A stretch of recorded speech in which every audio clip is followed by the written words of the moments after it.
Hi everyone! Today I wanted to talk about portion control since it's something that I'm always trying to do to kind of keep myself on track, and it's also a really good indicator of long-term success when it comes to maintaining a healthy weight for a lifetime.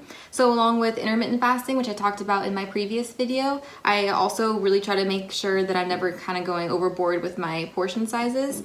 So here is a standard dinner plate size, and here is a standard salad plate size. And I actually usually eat off of a plate that's about this size, which I think makes sense when you consider the size of our stomachs, which I think most of us know is about the size of your fist.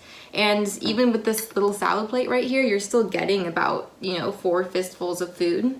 Whereas with this kind of bigger dinner plate size, you're getting more like 6. So I think this is a little much if you're trying to look to lessen the quantity of food that you're consuming. So I think that if you're wanting to do that and kind of make that adjustment without putting too much thought into it, you can always just switch over to a salad plate size like this one for most of your meals. And even though it can be really hard to kind of limit yourself when it comes to quantity of food and practice like self-control and all of that, what I do really like about this is that I still get to enjoy the cheat foods that I like. So let's say you have a certain kind of food that you really love, like some kind of dessert. You can still, of course, have that. It's just about giving yourself that one serving size. So I really do like that part about this. You're not cutting out any kind of specific food group from your diet. It's just that you're not eating any of those, more cheat foods in excess. So you'll be fine. It's not going to completely throw you off track.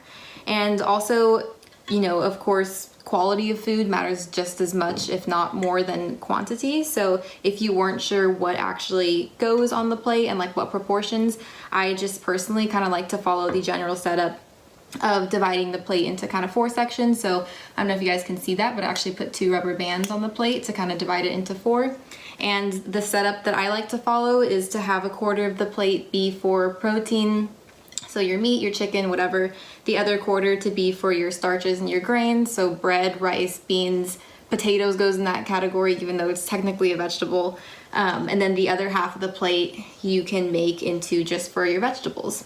So that way you're getting 2 servings of veggies and then less in quantity of the other things like dairy and grains and all those types of food. So if you weren't sure about healthy proportions, that's kind of what I like to follow. So as long as you're having mostly vegetables, less of everything else, and then fruit is a good thing to have for your dessert. So just being consistent with serving myself 1 portion of whatever I'm having has been really helpful, and also just helps to keep my stomach kind of at a constant size instead of doing what I used to do where I would kind of give myself a full cheat day. I'd end up eating too much, and then my stomach would just feel like it seriously expanded and would take me like 4 days for it to feel like it was kind of back to its normal size. So now I just avoid all of those fluctuations and all those up and downs, and I just try to keep it really steady by just never really overdoing it. So thank you guys all so much for listening to this video. Hopefully it was kind of a helpful reminder with some tips that you can easily incorporate to practice that portion control.